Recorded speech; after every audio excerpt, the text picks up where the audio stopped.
I'm gonna change it to speaker Hi, view. everyone. Thank you for joining us on another rain-soaked episode of Vito Ed's Dino. I forgot the name of our show. I need to start all over with my life. Oh my No, God. that's okay. Actually, I liked what you wrote in the Zoom link. You wrote 23 Skidoo Yeah, that's our because this is our 23rd episode. episode. Yeah, 23rd episode. And let's introduce our guests, and then I want to bring back Skidoo for a second. Vito, you got it? Yeah, let's see. I'm Vito Del Sante. That's Dean Haspiel. Our Hi, everybody. guest, our guest this week is cartoonist friend.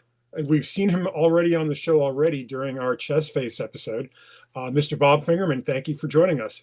Thank you for having me. It's always a delight to be Oh, here in the grotto. I feel like James Caan at the Playboy Mansion. That's how I feel. Out of place? Just, my chest hair full of the flotsam and jetsam from the Oh, from the hot tub. I This can't. is this is what I come here for. There's like a layer that Yeah. rests on the top that we don't talk about.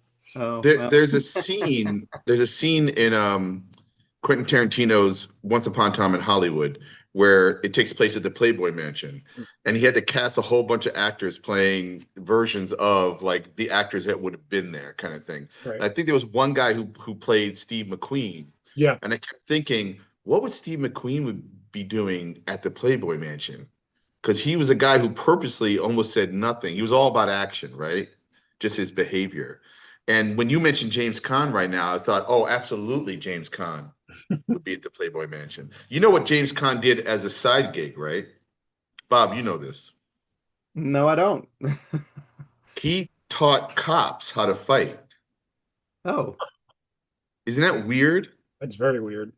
Like Especially and I don't mean like on the side, in an alleyway or something. Mm. I mean in training. He was one of the guys that would help train cops how to combat. well, who trained him? Yeah, Chris- Oh that's the man. bigger question, isn't it? Well, it just because there were a ton of guys like they showed in Once Upon a Time in Hollywood, like you were saying, they showed Jay Sebring being trained by Bruce Lee. They showed Right. Sharon Tate being trained by Bruce Lee for a movie. I don't doubt that Bruce Lee trained a bunch of guys. Like I know that Kareem Abdul-Jabbar was one of his students. Students, I think, is a loose term. Uh, Sure. but Sure. I could see maybe even James Caan being one of them. You know what? And now I want to see that movie. James Caan and Bruce Lee. Oh my God, that'd be amazing. So Skidoo, I think Bob knows the I origin of Skidoo, right? don't know Or about the 20 or 23 Skidoo. 23 Skidoo. wait. The phrase or the movie Skidoo?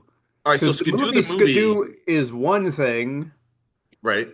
and then the phrase is another thing. 23 Skidoo comes from 23rd Street, and I believe it's like when a breeze would blow up a woman's skirt or something, and hey, 23 Skidoo.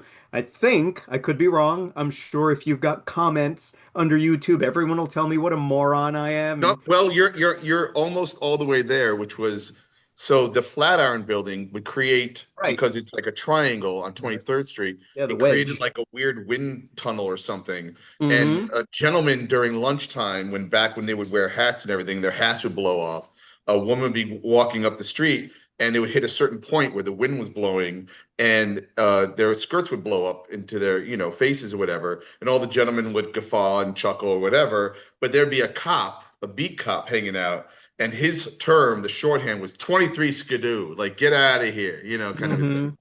So, but is it true that the word fuck stands for female unlawful carnal knowledge and it was a shorthand for No, cops? yeah, that was the name of a that was the comeback in Van quotes Halen. album for Van Halen, and it was for unlawful carnal Oh, knowledge. But no, that's mhm. nonsense. If you look, that word like basically variations of it date back to I think like the 12th or 13th century. Yeah, yeah, So yeah, yeah, yeah. yeah, Okay. that was just them being clever boys and coming up with a thing, or somebody came up with it, but it certainly wasn't. It's not an acronym. They But also Skidoo the movie, sorry, Skidoo the movie, I feel like my dad's talked to me about this movie. It's a horrible movie. I of course I own it because I have a library heaving with questionable movies. I hate the term bad movie because if it entertained me, it wasn't bad. But I would go so far as to say Skidoo is a bad movie because Hmm. it's a curiosity. I mean, it's Is Jane weird. Mansfield in it?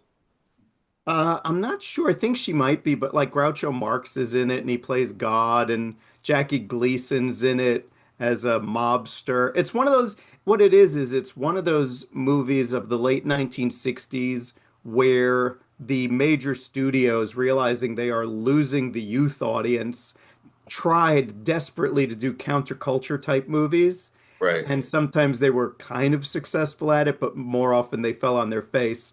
And Skidoo is a massive face plant because it couldn't be more out of touch and more square. I mean, it's got Carol Channing in it. Need I say more? Yeah, yeah, Uh, yeah, yeah, yeah. it's rough. I mean, I kind of it's one of those movies where I'll say, oh, it's horrible, but I do recommend it be seen once in a lifetime because you just say, ay, ay, ay, this is Yeah, this is something, man. I saw a movie. I mean, I thought you were going to say it was something like going to be something like what's the Rod Steiger movie? And it's about shooting funeral caskets in outer Well, space. that's one of my all-time favorite Oh, The movies. Loved One. That one is one of my all-time favorites, and that one is not that. That's not trying to be Right. counterculture. That was an adaptation of a novel by Evelyn Waugh, and it was adapted by one of my favorite writers, Terry Southern, Hmm. and I think Christopher Isherwood. See, I'm using my brain. I'm not looking, no devices here. This is me and Love my it. I do crosswords memory brain. Um, but yeah, no, that movie's great because again, kind of like Skidoo, because it was a studio picture. It's got innumerable cameos. It's like all these small roles, but the whole thing, yeah, is a satire of the funeral industry, specifically kind of the grotesqueness of the. Now, see, now I'm forgetting, but the name of the big Hollywood cemetery. God, Oh, Um, I uh, know what you're talking about. Marilyn is buried there. yeah, A whole bunch of it's people are buried there. My ever, father, when ever, he passes away, not is going to be evergreen, buried right? there. It's Yeah. no. evergreen. No, it's God, this is embarrassing. I just can't think of the name of it. How can you say it's embarrassing? A second ago, you brought up like Terry Southern and Evelyn Waugh, like, and yet you can't remember the name of a cemetery. You're fine, man. I think you're fine. Well, the difference is like I don't usually pass the entrance on the subway. God damn it, my brain is just frickazeed. Uh but yeah, I mean I pass it's like it's so on the tip of my tongue, but when I'm on the freeway, I've passed the exit for so many times that now it's just become one of those blank spots in the landscape. Um Something I'm looking Forest it up Lawn. right now. Forest Lawn. It just popped in my brain. Forest Something Lawn. with the lawn. Thank you, brain. Oh, so Um, the one I was thinking is Westwood Memorial Park, I think. no. Is I think where Marilyn and a whole bunch of other stars are buried. But my father actually bought a spot that he wants to be buried there in his ashes, Of kind of a course he thing. does. Of course, he's like going to be like 6 slots away from Maryland or something like that. What was I going to say? I don't know. So I we're don't know talking what about to say counter. about that. No, listen, exactly. And speaking of counterculture and cameos, I recently saw Myra Breckenridge, which I loved. Um, You didn't like it, Bob? no, that one does that see that's a swing and a miss for me. Um, I mean again, it's part of that whole same thing. They take what was that one was a Gore Vidal novel, I think. Gore They take Vidal, yeah. something and yeah, I mean it's it's not as the saying goes, it's not without its charms. The one that I Did love best is Candy, speaking of Terry Southern. And that Candy? movie, Candy, and I'm not going to say it's not a mess. It's a mess, but it's such an entertaining mess. And again, it's Hmm. got such like some really great performances. And again, they could afford everybody. I mean, you've got Marlon Brando in a movie with John Aston. It's just nuts. It's like All right. everybody's in this thing. And basically, we there was never a movie of Little Annie Fanny, but this one's close because it's basically they're both the novel Candy and Little Annie Fanny both used Candide. The novel Candide is their kind of go-to point. So with Candy, it's almost a little more on the nose. Candy, Candide. You're kind of right there. But it's the wide-eyed waif, and she's a beautiful blonde, and everybody wants to fuck her, and it's just one thing after another. So Right, right. It's almost And like you're it's. I was gonna say it's almost like they tried to make movies the way they made Batman TV shows. yeah, yeah, pretty much. totally, Pretty totally. much everyone's popping out of a window, except in this they have a whole role instead of And, just being a little face. and it's like the same time period too, so it must have been something that they tried to carry over. And then I don't know, Well, 1969, everything went, tits up.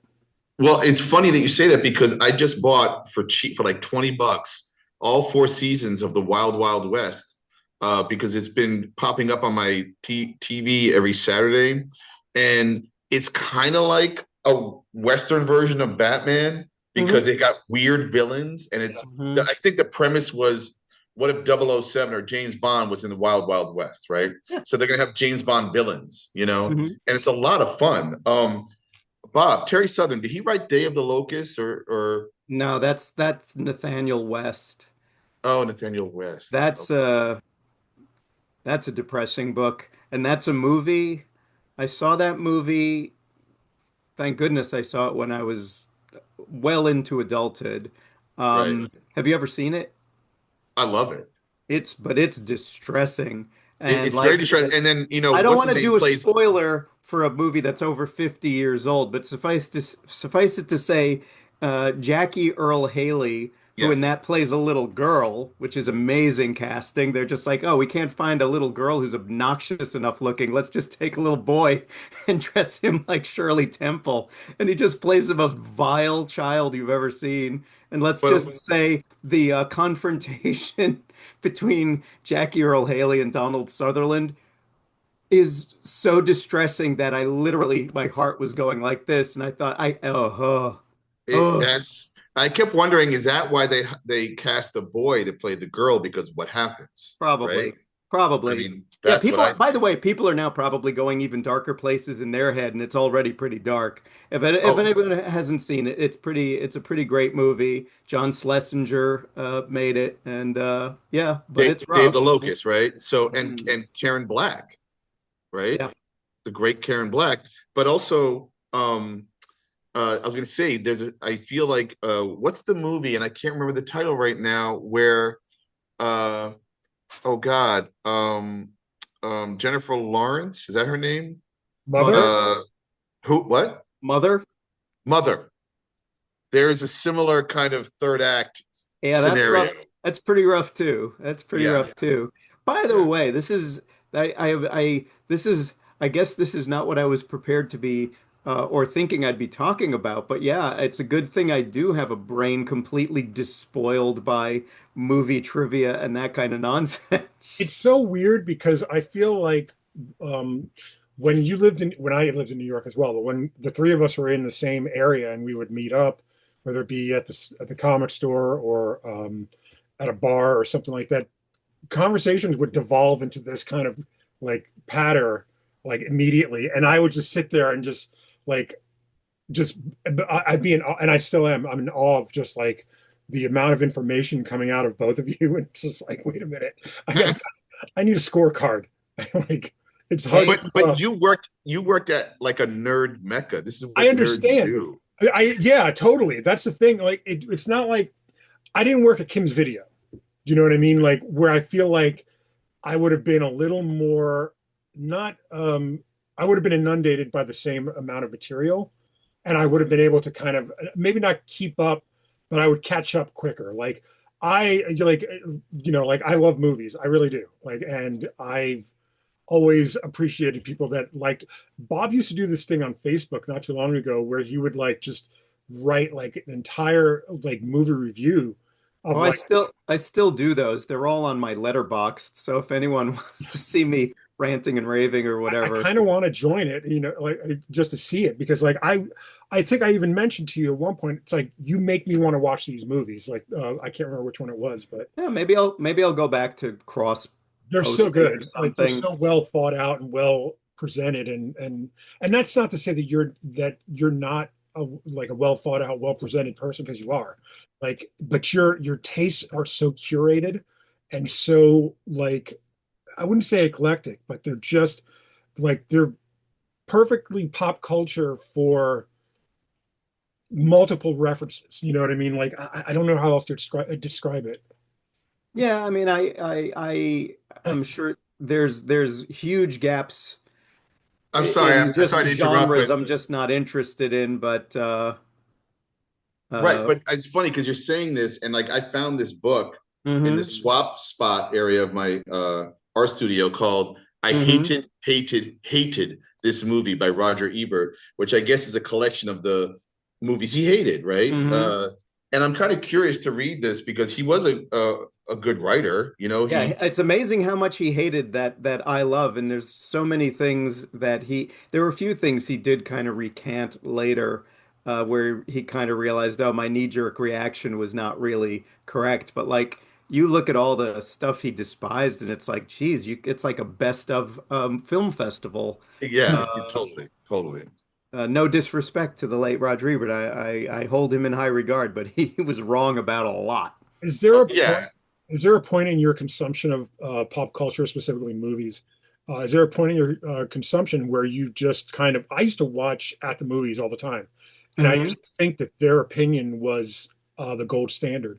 So hmm if they didn't like something, I would almost feel guilty that I did like it, or that I wanted to see it, and I would either change my point of view. Like, is there a point you think where you kind of start to form your own opinions like at a younger age or is an older age or I think for me, I started having very strong opinions when I was far too young to have earned them. But I was definitely one of those kids who kind of, I would definitely draw a line and just I either like this thing or I hate this thing.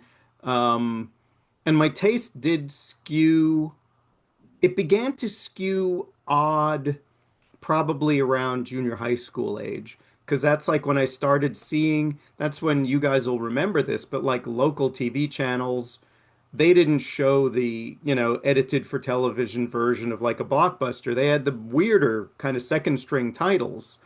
And generally, that's what I began responding far more strongly to. Like, for instance, actually, a couple nights ago at a theater here in Los Angeles, a theater called the Egyptian.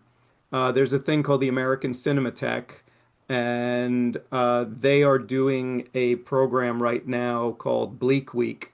I guess it's really more Bleak Month, but all bleak movies, duh. And they showed one of my all-time favorite movies, and it was one of those movies that I saw probably too young. Um, the Jules Pfeiffer movie Little Murders, which is right. like well, to me that's one of the top movies ever.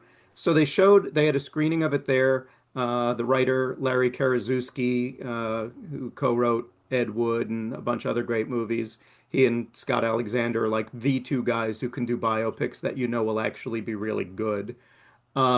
He was the moderator, and Elliot Gould was there, and they did a talk afterwards. But, even though the print was an absolutely atrocious print, it was cool to see Little Murders on a giant screen.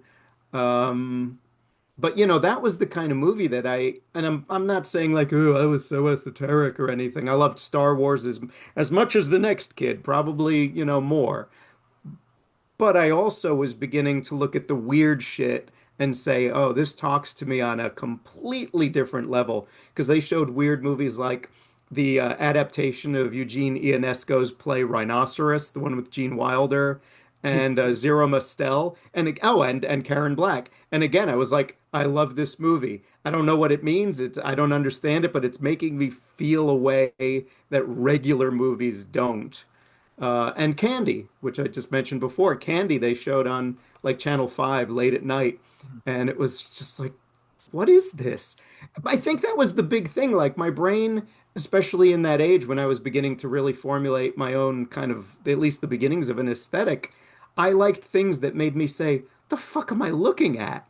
Because that was far more interesting than, oh, I get it. I get what this is. Well, let me ask you, Bob. Like, I know the basic answer, but I don't know the answer to this. Did you like Superman the movie when it came out? I did. I thought flying around the earth and making time go backwards was stupid even back then. Right. Um, but I did like it. I thought he So was great, and I had great chemistry between them, and it really was like the only superhero thing at all that felt like, oh, he's like a real superhero. Like, he's flying around and you can doing believe a man can heroic fly. stuff. So But yeah, it's yeah, the reason why I ask, and then I want to actually respond to one thing you just said. The reason why I ask is because I know you're not really a superhero comics fan, you know? correct. And maybe that's because of movies like Rhinoceros or whatever, you know. But the older I get, and we all, even as kids, thought flying backwards was probably like to change to turn back time doesn't really make sense. Hmm. But the older I get, the more I love that so much, Well, I especially because of his performance, you know? it's very romantic. Yes, But again, a lot of these things, and this is where, yeah, I will say, okay, stop thinking like a rational human being. Just go like the kiss in the Matrix. I know you think that's like the greatest thing ever. best. It's kind of stupid, but it works. It works within the context of yada yada. Um, I'm actually not really a fan of Back to the Future, but like you kind of have to accept like okay, so he went back in time, fucked with everything and comes back to his life like it just was, as opposed to everything would be completely different when he reemerges on the scene. He would be a stranger to his family from Right, all the changes he made. right, right. But Forget it. Turn still, that part of the brain off. It's like that's right. just and I have some issues with that whole, it's just a ride, man. You think too much. You know, Right. because again, you're a writer, I'm a writer. When you're a writer, you think like a writer and you start doing the problem solving of how you, that's one of the occupational hazards of my watching as many questionable movies as I do is like as I'm watching, I'm thinking, oh, this is such an interesting premise, and they're gonna fuck it up every way you could imagine. And then sure enough, they're like, fumble the ball, fumble the ball, fumble the ball. And it's just like, and I'm thinking, there's a solve, there's a solve. It's like all of this with your same terrible budget could have actually come together as a pretty And decent yet, and movie. yet, a movie like Society, you never saw coming. Not Hmm. really. You know something's coming. I don't, Vito, I don't know if you've ever seen a movie called Society. I never It's have. like an Right. 80s horror I film. know it, but I've never seen it. Yeah. Ryan And like Yuzna. when it shows up, the this ending, you're like, what is happening before my very eyes? I Yeah. watched when we had when I was doing my articles at Trip City. I watched Interiors by Woody Allen, which was a movie that I would have never in a million years thought to watch because it came, I believe it came after Annie Hall. Uh, Yeah. so I think it was this movie right after Annie Hall, and it was and that movie, like when I think about that movie now, like because I watched it when I was in my 30s, when we were doing that. So like I'm so glad I watched it when I did because it was such a bleak, talk about bleak week. It was such a bleak movie and such an Ingmar Bergman-esque Yeah. type of movie that it doesn't fit in his oeuvre, but at the same time, what a gorgeous movie and what a like strong, like performances and stuff. And I think about that movie constantly now. And you would think that, like the pop culture um like sponge that I am, I would think about Annie Hall or Manhattan, like for, just for aesthetic reasons. But I think about interiors so much. And I can't remember the name of it. There's another movie that for some reason it makes me think it's either Art Carney or um, uh, Mickey Rooney. I think it's Art Carney, but I can't remember. It's like a movie from the 70s. That is it the one with him and the cat? I think so. Yeah. Like I think about that movie a lot too, and I can't remember what it's called or what it is, but I remember like you were saying watching Candy at like, late night on Channel 5. I remember watching it on Channel 11 or something in New York, a very late night after watching like Universal horror movies on Channel 13.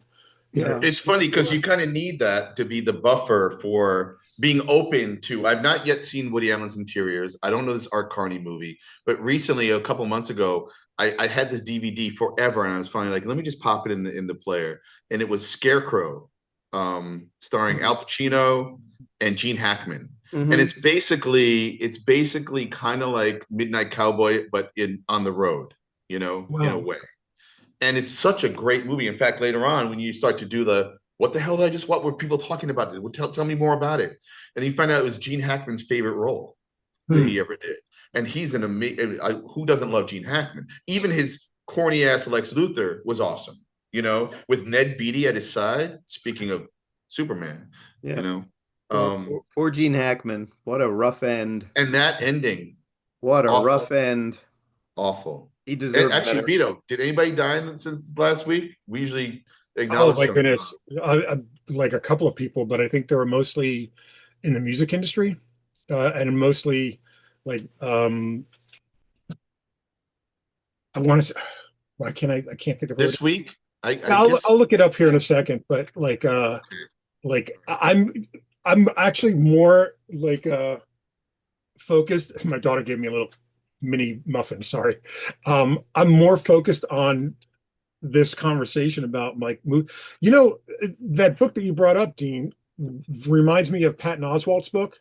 Oh Oh yeah, yeah, yeah. What is it, Silver Screen Dream or Silver Screen something or it has the best ending, one of the best yeah. endings to a book I've ever read, where he talks about a friend, I think, that he saw a lot of movies with, and and then the guy passed away and who he dedicates this book to. But at the end, because I think they would imagine stuff together, or like when we talk about being writers and you're watching a movie and you're already trying to figure out the ending or or what's going to be the secret or the whatever, the reveal. And sometimes it's right there in your face and you keep going, you told me 5 minutes in how this movie ends, sometimes. Anyway, but I remember reading the ending and he writes up a whole bunch of fake plots for movies that are great, including kind of like his filibuster he did on Parks and Rec, with Star Wars and whatnot. But one of my favorite that I'll never forget that I always think about is Orson Welles' version of Batman. Yeah, I remember that To now. be like, what? That would be amazing, Orson Welles Batman, I So always, what were you I gonna say? always, I always think of those like unlikely pairings of directors and material. Like I wish Woody Allen would have done a superhero movie. That would probably be my favorite Oh my movie ever God. made.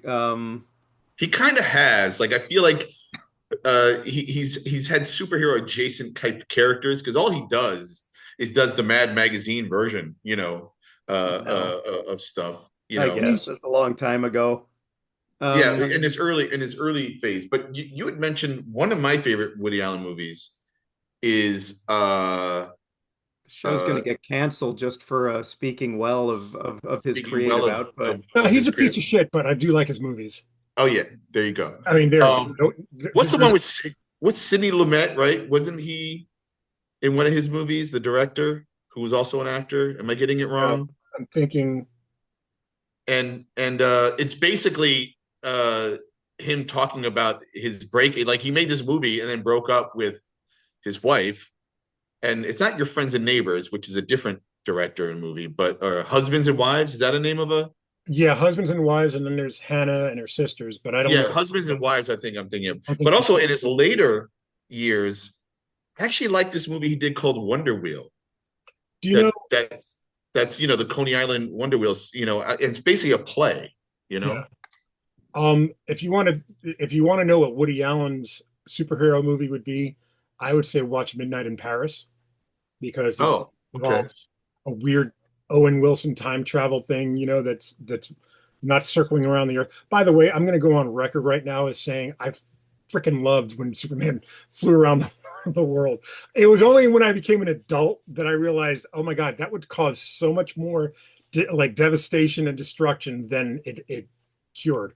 It's like, but I was 78, so I was 5 years old. Like seeing that just made me, like it opened up a world to me. You know what I mean? Like it wasn't, it wasn't impractical to me. It just like it spoke to me on some level.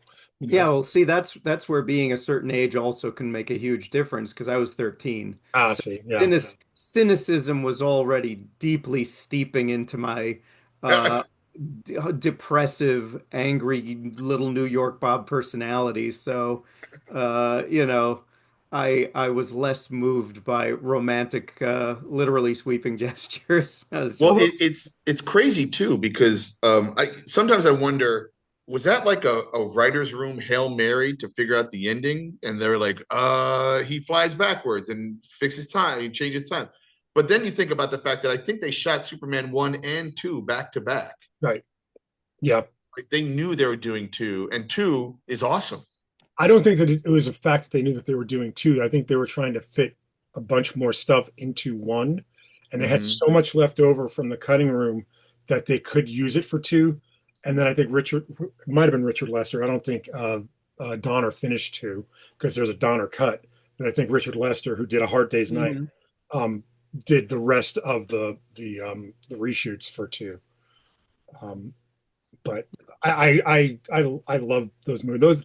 Those movies remind me of my dad. So like I saw them with him, so I have a very fond memory of them and stuff.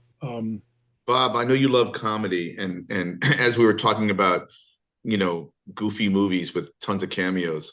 What's your feelings about It's a Mad, Mad, Mad, Mad World? You say I love comedy. It's true. I love the idea of comedy. So many comedies fail. Um, it's a mad, mad world, etc. I know I'm a few mads short.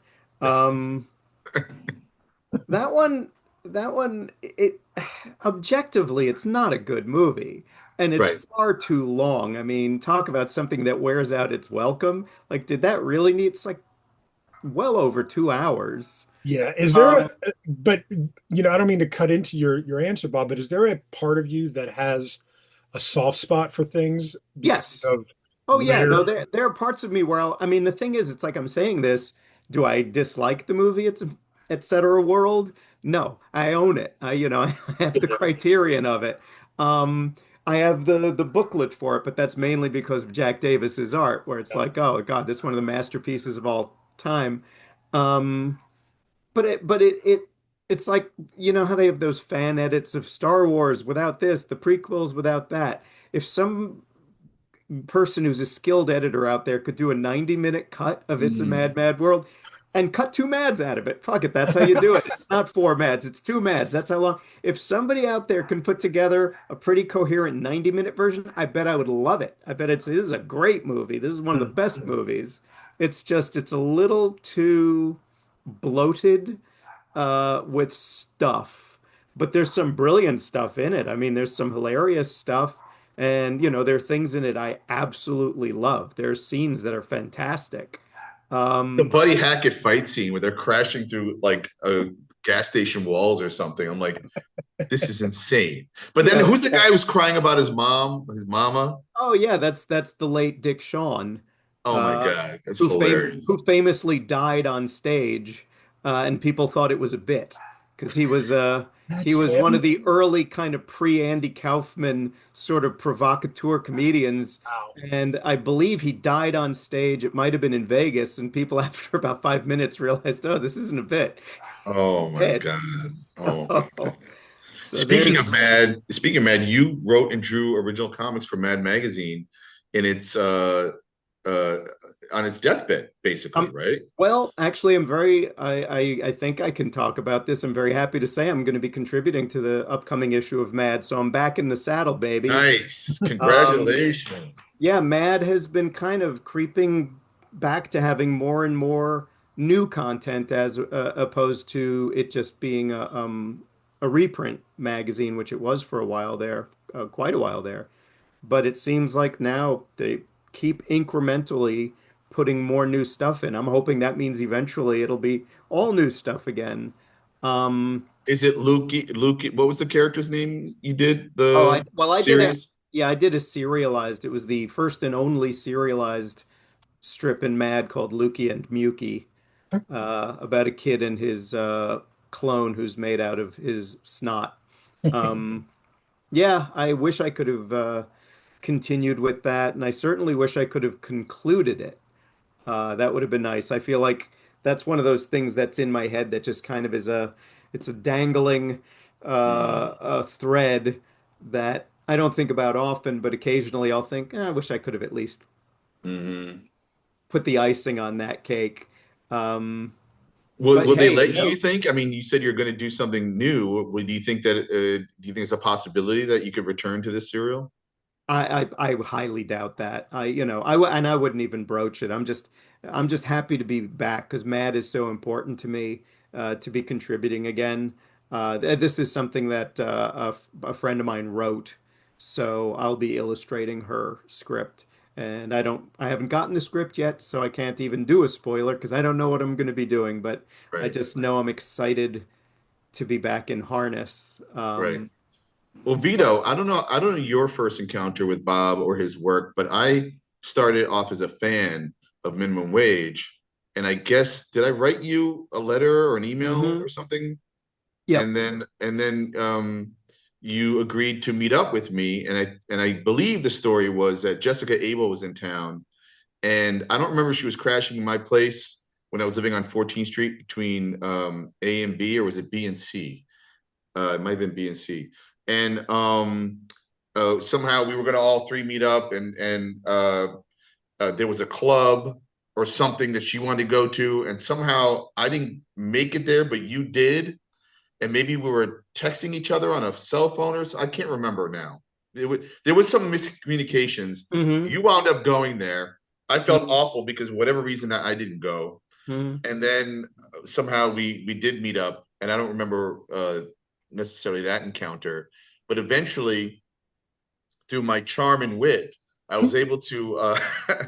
Well, you offered me a backup to publish a story in minimum wage as a Hmm. backup, because I guess I told you this story and you thought it was so funny that you Hmm. like draw that, Yeah. which was called Open, and it featured my then roommate at the time, and it's a very funny story. So that was like the origin, I guess, of us meeting up and writing and drawing one of my favorite comics, Minimum Wage, which was during a time that I missed so much, which was I guess the '90s, right, late mid to late Well, '90s.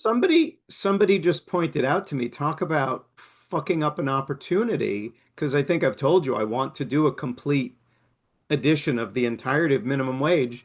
Next month is the 30th anniversary of Oh, minimum wage's debut. That would have been oh, kind of good timing, yeah. Well, but you could still I didn't even think of it. So Well, you still could pull it off, I guess. I mean, you have 31st anniversary sounds weird. Oh, well, 30th, you said. yeah, So, yeah. So, but zeros are maybe good. before the end of the year, maybe I can do something to commemorate it. Um, Well, I would, I mean, even if, well, listen, so, and we can talk about this because it's jumping way ahead, but you've got one your that Zoop Kickstarter was That's Some Business You're In, which is kind of basically kind of like a memoir slash some comics, a lot of illustrations of your a career overview, right? And then your recent book Pictopia, but you've been doing Printopia. you what's it, oh Printopia, sorry, sir. Printopia, right, Printopia. And why do I keep doing that? What is Pictopia that I don't I know, keep but you're not the first to call it Pictopia, so that That's must be something. that Don Simpson, I think, worked on that. Hmm, Oh, with Alan Moore, right? Yeah. there we go. There's Printopia, yeah. Um, but that's more recent work. But the reason I'm bringing that up is because when you're saying the 30th anniversary of minimum wage, like you own all that material. That's not stuck with a publisher, right? Nope. So what if Printopia is Cosmic Lion, correct? Yep. And That's Some Business You're In is self-published, right? Yeah. Through Zoom. Although, through Cosmic Lion, going to be doing a commercial release of it for the end of this year in trade paperback, Oh, uh, that's with great. with probably about 16 pages of additional material. Oh, and you can maybe put my name in the book. Did I not? Come on, I think I did. I don't think so. All right, wait a But minute. I figured you were going You to add, guys, add a you chapter. gents talk amongst yourselves because I feel like that you are incorrect.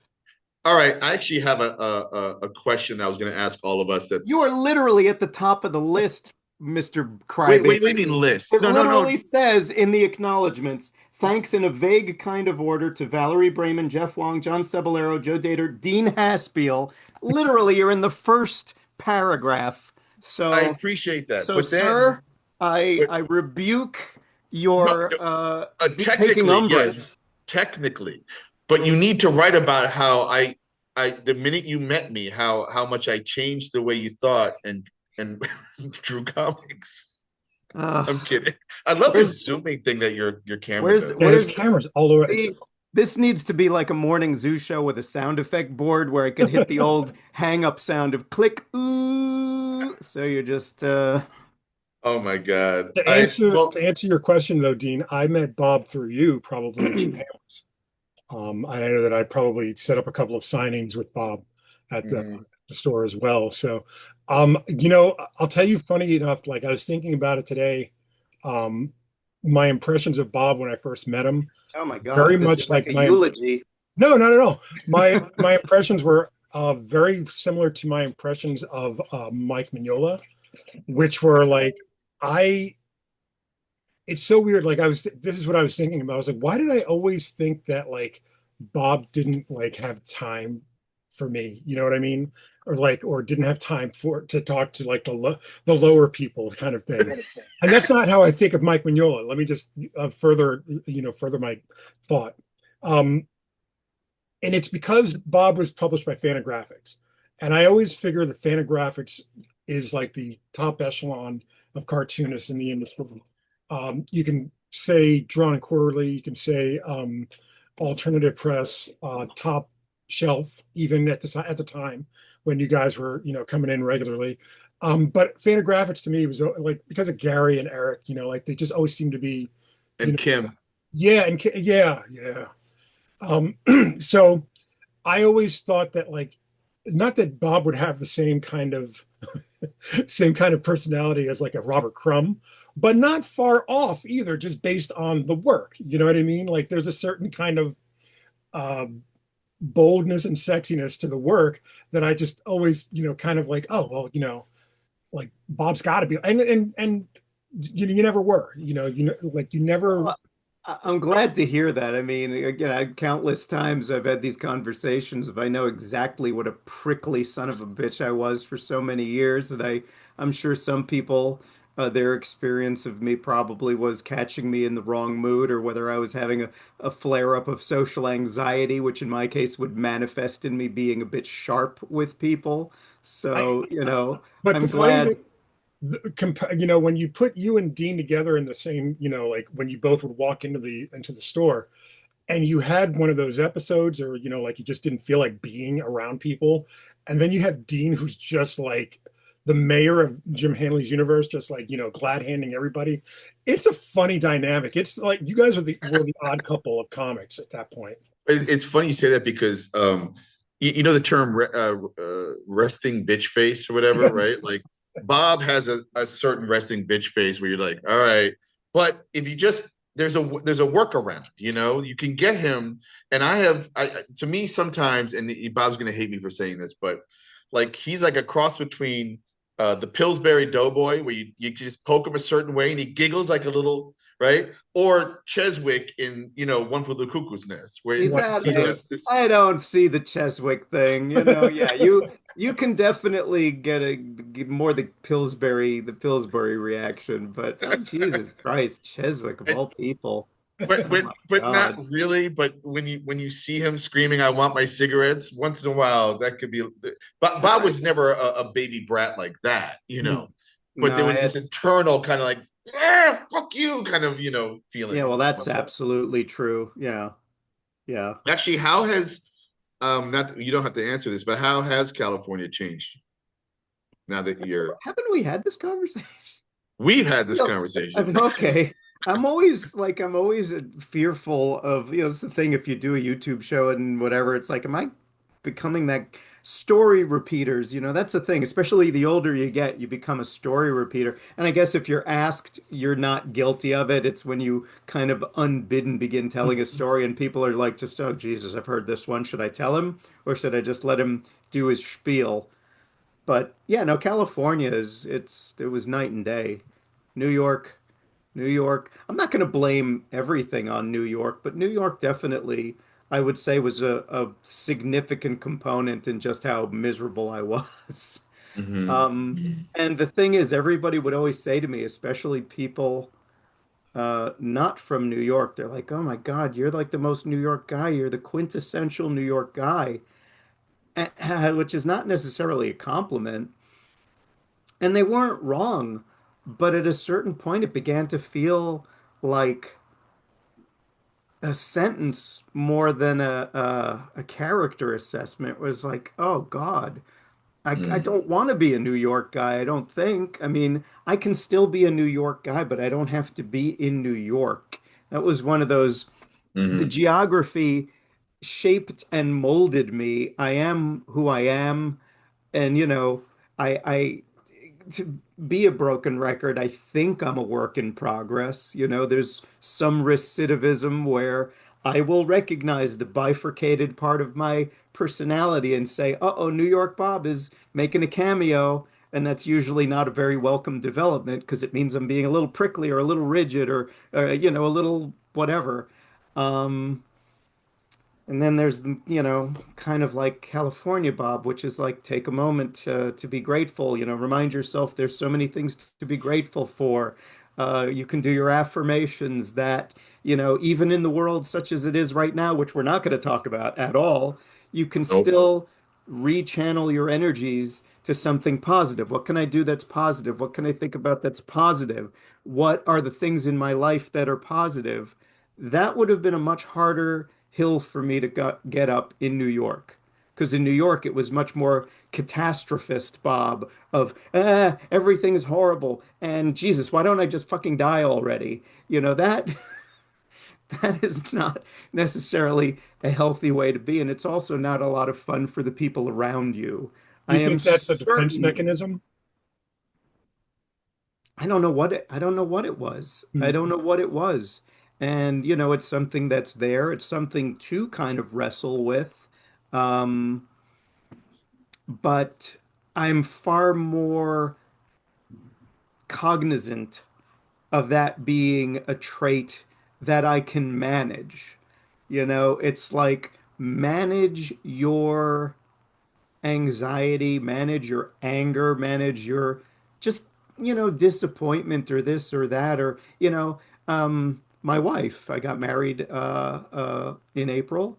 My wife Val, she's Congratulations. absolutely wonderful person and I love her and she's been extremely good about also kind of keeping me from spinning out or this or that, especially these days. Um, but I totally lost where I was going with that. Um, Well, I was going to ask as a leading, as a maybe this will jog your what you were about to say, but how has California changed the way you write and draw? I was going to ask that too. well, it's interesting. You should bring that up. Again, I would say one of the key adjectives that would have described me well in New York was rigid. I think there was a rigidity to my entire personality and life.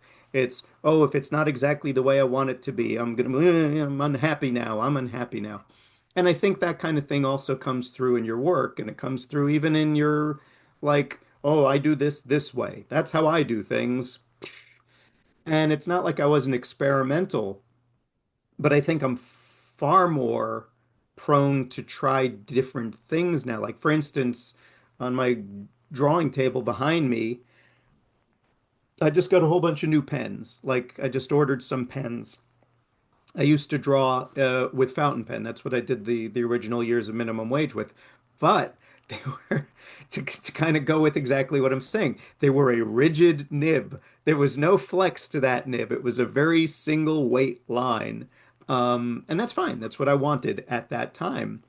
But like, what did I just get? I got a bunch of bent nib flexible where it's like fat and thick and nice and Like V8. Tombow or Jet Pens or No, it's some Chinese brand I think called Hung Diane Forest series. That's what it was. Fairly inexpensive, but it feels very nice. Um, but I'm planning on starting a new comic book, not a new graphic novel, an actual comic book. I've been thinking because I've been reading a lot lately. I just not only read the new Crumb biography by Dan Nadell, I'm actually reading it a second time because I'm reading it aloud to Val. I'm kind of doing the audiobook of it for Val. Should have been recording it. Um, Wait, real but quick. Bob used to read Jonathan Ames stories to me. That's how I I got turned on to Jonathan Ames. Hmm. I did. I all when he was writing all his the stuff he probably regrets is in print now. His old very confessional stories. I thought they were very funny. So yeah, I would In New read him York over. Press. I'd read him over the phone to Dean. Um, but yeah, I'm planning on doing this new I got to comic. stop you for 1 second. The idea that Dean had somebody reading a story that's in a free paper that you could get on just about any corner is so Dean. I can't I can't like put it into words.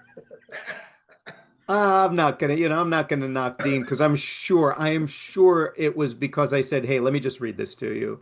I don't think, Probably. I don't But think, I don't think you were like trying to get me to do your homework for you. I think it was more just like, this is funny. I'll read it, and I enjoy reading aloud. So, um, I enjoy reading aloud, except when it's my own work. I remember I did a reading at that Brooklyn bookstore when my novel Pariah came out, oh, Court and Street, Book Court. and I got so uptight about reading in front of a group of people. I got like almost a like virtual strep throat. And I remember it Mm, was a struggle. I don't know why. mm, It was like the whole thing, the whole dynamic of like reading to one person aloud, a lot of fun. In front of a group, it was like, Just mm. performance at that point. and I'm not shy in front of people. But again, New York Bob was a different Bob. It didn't take a lot to make me get fucked up and definitely get in my own way. If anything was ever an impediment to my progress, it was and probably always will be me more than any other external force. And there were also like, without getting into it, there are also major life changes going on with family and whatnot. And Oh you yeah, you yeah, yeah, you went to another space, you know. And yeah. do you like to drive? Oh yeah, Yeah.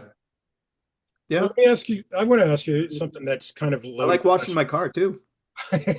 Never thought I'd be that guy, but I'm like, I'm gonna go wash the car. I enjoy it. So I have a loaded question for you, Bob. Do you draw anything for fun? Oh Like yeah. like would you say that what you're working on now is something that's going to be fun or I only work on things that are fun. And I was literally talking about this earlier today with Val, is one of the things that I am extremely grateful for is the fact that I still love drawing and I love doing comics and I love putting images on paper.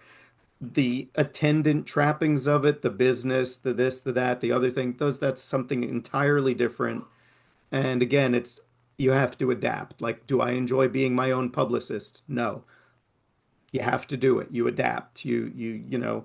But drawing and writing, I love doing. And this is one of those things where again, is I'm not old. I'm not young.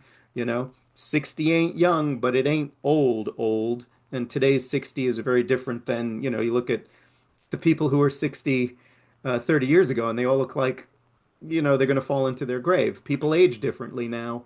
So I think I still have a lot of good years left ahead of me, but I am conscious of the fact I have fewer ahead of me than behind me. So I want to make them count. It's like I want to do, and this is where again, I I don't want to put myself in a box. So I'm going to be doing a comic. Here, it's an exclusive newsflash.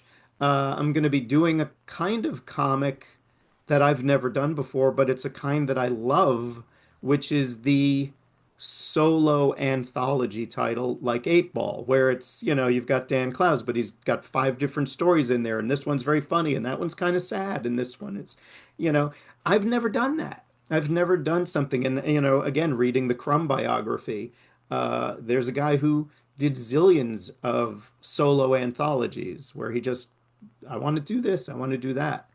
So I'm going to do it. It's time to do it. Time to do Well, you're something. reminding me what I was saying before is that what I missed from the 90s is going to the comic shop and there was minimum wage, there was Hate, Eight Ball, Optic Nerve, Art Babe, even Naughty Bits there might have been five or six other kind of regular, basically black and white or two-tone color comics or whatever, and they Yeah. came out two to three to four times a year. These Hmm. different comics. Some of them were kind of one man anthologies, and like me and Josh Neufeld once in a while would do Keyhole, two man Yeah. anthology, and like I miss those days and those comics, and right now we're living in a really fertile crowdfunding era of comics, right?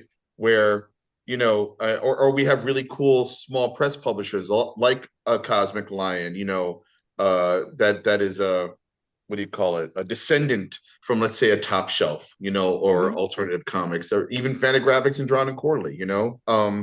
And I miss that so much, and I hope it can come back in another version. Like, what's his name right now? You were turning me on to Black Phoenix by Rich Tommaso. yeah, Rich Yeah. Tomas. Bob, are you Yeah, aware of that. Black Phoenix? Oh yeah, I've got the giant hardcover of it. It's amazing. Yeah, he's Yeah. it's amazing. And yeah, and you were mentioning the titles from the 90s era. There was one that I thought never got the love it deserved, which was Terry Laban's Unsupervised Oh, Existence. or Cud. He did Cud and Wasn't there Never read Unsupervised. Raisin Cud. Pie too, or something as Yeah, well? Oh, that was Rick Altergott Yeah. that was Rick Altergat. That's right. oh God, I'm a monster again. There was Blanked Chris out on the Ware, name. of course, and there was Dame Harold. uh Darcy. She had a book Dave Darcy, Meat come out. Cake, and then what's his name? Duplex Planet. David Greenberg's Duplex Yeah, Planet Illustrated. yeah. By the way, Um, do you hear those dogs barking next door? Or is this Mike filtering it out? I think Okay, we're good. I good. No, I think just wanted to make sure because the dogs next door are going berserk, and your I thought this voice is is like music. I can only hear you, Bob. okay. Very good. I think it does have kind of a directional mic. Actually, you just mentioned music, and that was my one of my weird questions. And we can get back into Bob's oeuvre, but we'll veer for a second here to take a little breather. Guys, I have an issue. So, I don't know how to posit the question, and I'll say it like this. Well, okay, we have lots of comic book trailers. I don't mean comic book movie trailers, but Mm. people will do like a funky little trailer where they'll kind of animate their Hmm. Hmm. line art and color and then whatever, and that's really cool. And it's for Kickstarters or crowdfunders or just Yep. their own little advertisements.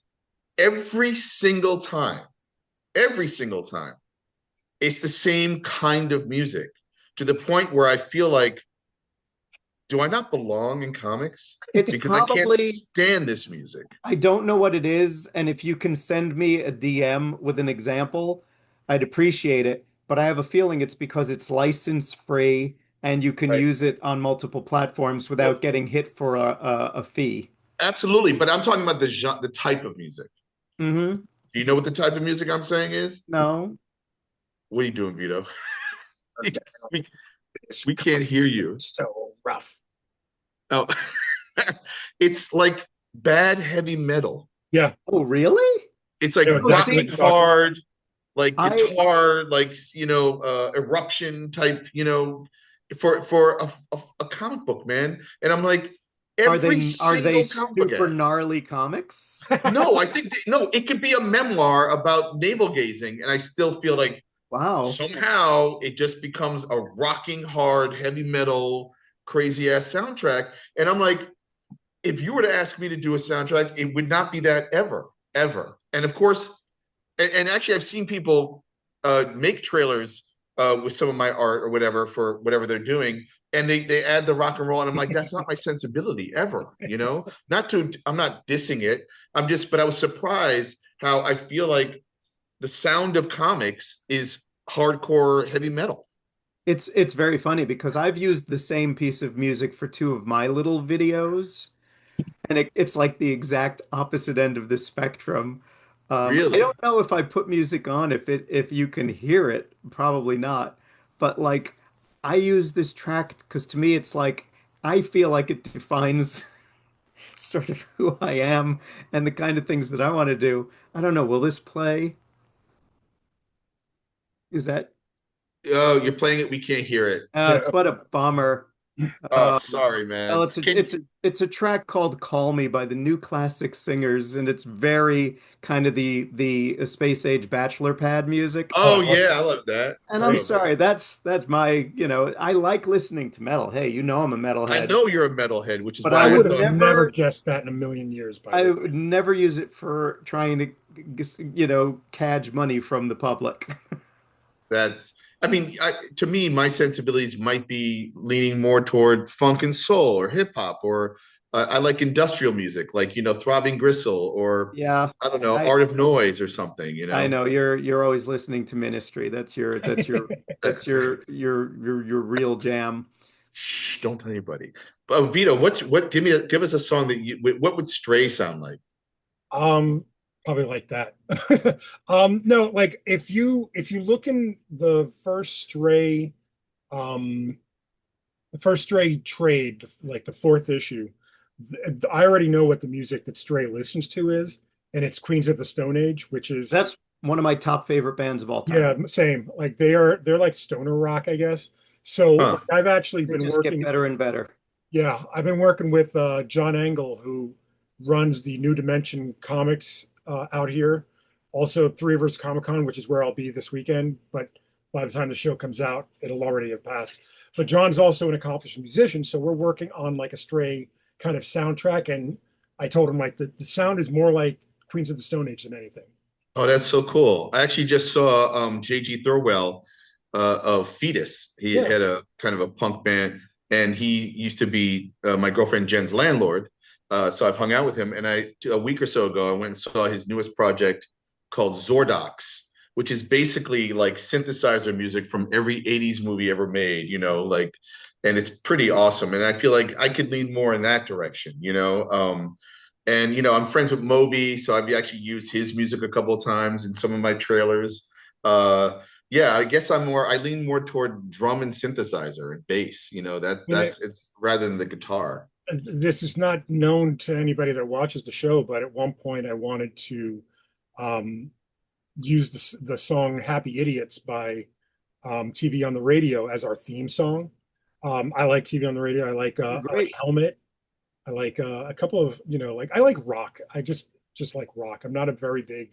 I mean, I like metal. I like funk. I like soul. Like I like if I like the music that plays at the end of our podcast whenever we have our closing outro music. I actually composed that in uh GarageBand myself. Mhm. So like it's more like a jazzy kind of lounge type of thing. So Yeah, no, I dig it. I dig it. That's awesome. Um, I was gonna ask, Vita, do you have a hot topic? I have another little well, I question. found out who died in the past since we last recorded. It was Rick Derringer, speaking of rock music, who had a hit at 17 years old with Hang On Sloopy with the McCoys. He also recorded the song Rock and Roll Hoochie Coo. And he also produced Weird Al. So he Oh, died, he was 77 years old. And Loretta Swit also passed away. Hmm. oh, Hmm. Loretta Swit, Hot Lips. Yep. Speaking of Weird Al, Bob, Mhm. Yeesh. did you draw a Weird Al Yeah. song? Yeah, I did. Z2 did an anthology called The Illustrated Al that came out. I think it was last year. I think. Mm-hmm. Yeah, and yeah, they only had a few songs left. I was very flattered when they told me that Weird Al requested me himself. I thought that was very, very nice because it's always cool when you find out you're on the radar of somebody you really like. And, Yeah. I was listening to Weird Al before he was signed, because I was, again, one of those kids who stayed up late and listened to the Dr. Demento show with an earphone back before, when you would listen in one ear because you didn't have stereo. You stuck your little those icky flesh colored earphones that look like you have a hearing aid. But I would listen to the Dr. Demento show, and that's when he was sending in his first little cassettes. So yeah, the song that I chose, and this I think is very on brand for me, because I kind of sometimes like things that are willfully quotidian. Because like when I got to do the Star Wars, when they asked me to contribute a story that I would write and draw when Dark Horse was doing the Star Wars stuff, and I did a story about a Jawa who oh, I can't remember the title, Was it but Fred it Jawa? was Fred Jawa, consumer advocate. So I did a thing about, selling extended warranties for the faulty droids and all that, because that's the kind of thing I think is funny.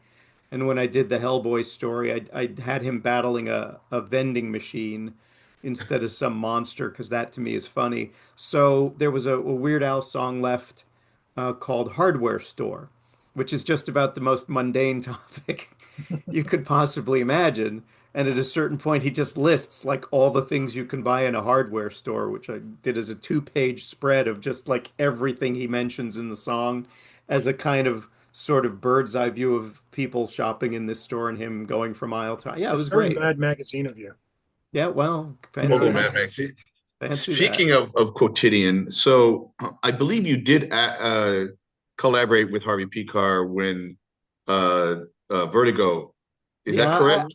I wouldn't call it a collaboration. I got a script and I did my best with it. It was it Well, was that's. it was thin gruel, as they would say. There was not a lot of meat in that Hmm. particular anecdote, and I did Right. my best with it, but it's not something I'm particularly proud with of what I did. I think I could have done better. There was one panel that I really liked, and I think I did it as a large panel of just Mm, like a jazz quartet playing at a jazz club. And that I think is the best thing in the whole story. A right. lot of love went into that drawing. Um, Well, for a guy who wrote and drew Minimum Wage, which was, would you say, was thinly, semi-autobio a little bit, yeah, right? of Yeah. course. Okay. That is So bold. then That's yeah, and then you think of Picard who did autobio or wrote autobio, and then you and I discussed, and this is a person we mention, I think, on every podcast, which is Jack Kirby, and we'll get to that in a second because um, your influences are more European, like Heavy Metal Magazine, right? yeah. Well, Like I mean, Mobius. I just saw that great Kirby show at the Skirball Center, and I think I Well, told you the entire time I was there, I was thinking Dean should be here because like you would have been in heaven. For me, it was mm-hmm, very interesting, but it mm-hmm, wasn't like a religious experience.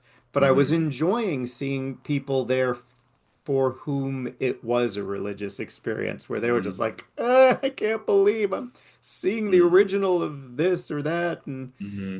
but it was very But cool to see. you're not a Kirby guy. No, So you're probably not really a Picard guy either. no, But only the crumb stuff and the stuff that you did. right. Well, thank you. Um, but But well, I was yeah, gonna say, so who are your guys? Who's your Mount Rushmore? I'm out of influences or just things that I love.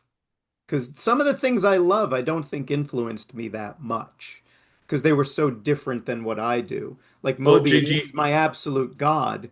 I Okay. don't see a lot of Mobius in my work, unless it's specifically an homage. I've put Mobius in the background of like throughout Minimum Wage, there's Mobius posters and things, Right. but I don't think there's really any of him that comes All right. Well, through. then maybe there's two answers to this with your Mount Rushmore of influences and your Mount Rushmore of favorite. Corbin for sure. definitely The cement. original, the mad As an guy. influence, or which one are you doing right now? Corbin is both. Corbin is one of my gods, but also there's definitely influences. I mean, his book Mutant World, you could draw a straight line between Mutant World and a book I did called From the Ashes. It's just like Hmm. post-apocalyptic with wacky mutants and all. It's like absolutely a through line there from one to the other. The look is more Jack Davis. The mentality is more, Right. I was you know, I would have never put you and Jack Davis in the same conversation until tonight. Just for knowing, real. yeah. Like, and it's funny. I own a Jack Davis strip from Mad, and I look at it, like every now and again, and I've known your work for I would say 30, 40 years at this point. So, or however long, since I've worked at Hanley's, but um, it never dawned on me, like, because I was thinking just now when Dean was asking, I was like, all right, it's got to be like I was thinking Crumb, but then I was like, no, not really. And then I just went straight to Kurtzman and Jack Davis. Like, just seemed to be your DNA. Well, Wally Wood, the humor stuff, like Mhm. Wally Wood, his stuff for Atlantic Man. Mad and his stuff, even the things he was doing like Sally Forth. That's one, yeah. Um, but Wood's humor, I know is it leaks out. Like I just did a story for an anthology that Dean's doing, and I wasn't looking at Wood, but it was an pure autobiography. Might actually be the first pure autobiographical story I've ever done where it was not me hiding behind a stand-in. It was just me, little me as a kid. And I know because nobody drew kids better than Wally Wood. Yep. He was like the best at drawing winsome children. Like he and, nobody drew cuter babies than, or painted cuter babies than J.C. Leyendecker, and nobody drew kind of more lovable, perfect kids than Wally Wood. And so I know when I draw a kid, it was like there are there are things that leak through the pronounced forehead, the sort of truncated center, very center small face. There are things that make you think, oh, that's a winsome child. I hope nothing bad happens to that child. So Wood, I don't honestly care much for a lot of his quote unquote serious stuff. I think he always stiffened up, but there was a quality that came out when he did humor that he loosened up, and it was just like, oh, nobody's better, nobody's better. Um, but there's so many. Yeah, the underground guys for sure. Uh, Again, I don't think it necessarily comes through in my work, but there's no way Sergio Aragones is not Mm. somebody who's like when I'm thinking, don't be so rigid, free yourself up a bit. Aragones is like the platonic ideal of somebody who has never stiffened up. It's like that is the most limber cartooning you're ever going to see. Um, you know, uh, but yeah, so many of the underground guys, uh, it doesn't necessarily, again, come through in the work, but like Greg Irons was somebody whose work I really loved. Gilbert Shelton, the Fabulous Furry Freak Brothers and all that. Of course, Kurtzman. Kurtzman, in fact, I've been thinking, what's my next tattoo? It's probably going to be an image from Hey Look, Mm. because there's a lot of nice, thick black ink work in that, and the stuff I've been gravitating towards, like this new. Well, I should do it so it's Put it the other way. not upside down, but you know, like that. That And is a who's the character again? that's a that well, that's the surf and hot rod artist Stanley Mouse. Stanley Mouse. That's a Stanley Mouse drawing right there. So those are the other one, the big one, that's Boris Artsybashev. And Boris Artsybashev, I don't necessarily know if it shows in my work, but he's somebody who I absolutely adore. And Vito, the tattoo you have is your lower back. It's a Mike Diana drawing, right? Right, right. And it's just of a female genitals. It doesn't say "cum garage." I thought I had it with my answer. That was the perfect one. Well, if you say Mike Diana, you have to go. There's a bottom, and then under the bottom is Mike Diana. No disrespect, but total disrespect. Boiled Um, Angel. Yeah, I've that's a good. never By the gotten way, a that's a tattoo. good documentary. What? The documentary about Mike Diana. As Oh, I much didn't as I realize. do not care for his work, it's a fascinating story, and he totally got treated like garbage for no reason other than being a weirdo. Yeah. He talk about wrong place at the wrong time because there were all these killings going on, and then like, well, who's the guy drawing the creepiest shit in the world who seems kind of, let's Hmm. go after that guy, and Hmm. But Frank Henenlotter made that documentary, the guy who made Basket Case. Oh, I was gonna say. Oh, wow, And it's that's crazy. narrated by Jello Biafra. Perfect. which I don't necessarily think is a good choice because his voice is so, it's like, oh, it's, it draws It's such not Fred attention to Schneider from itself. B-52s. Exactly. Yeah, yeah, yeah, Actually, I haven't seen the Disaster is My Muse it's great. documentary, Art Spiegelman. Great. It's great. Yeah. Great, great, great, great, great. All right. Highly recommended. Yeah, there's all these documentaries. I just saw the documentary about Tony Millionaire. Um, Oh, where's and that? that was interesting. Um, See that. so yeah, there's all these things. And actually, I just picked these two books up the other day at my local bookstore. See, sometimes you can actually buy books at a bookstore.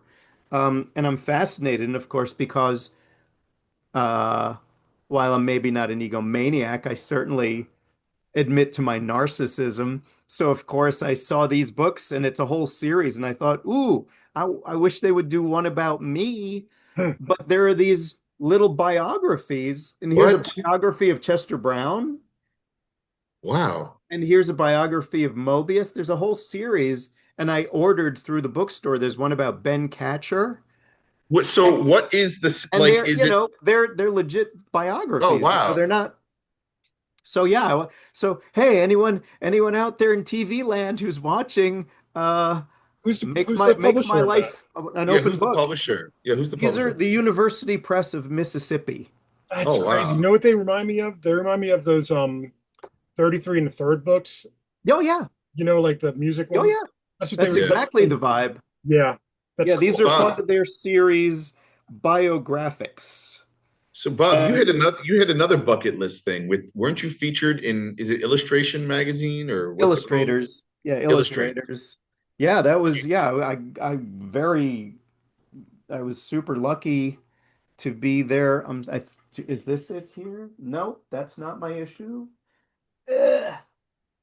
Trying to keep my props at hand in case things come up. Yeah, I was extremely flattered to be the cover story for the previous issue. The new issue is out now, and How did you draw that? That is that a painting or is that Photoshop?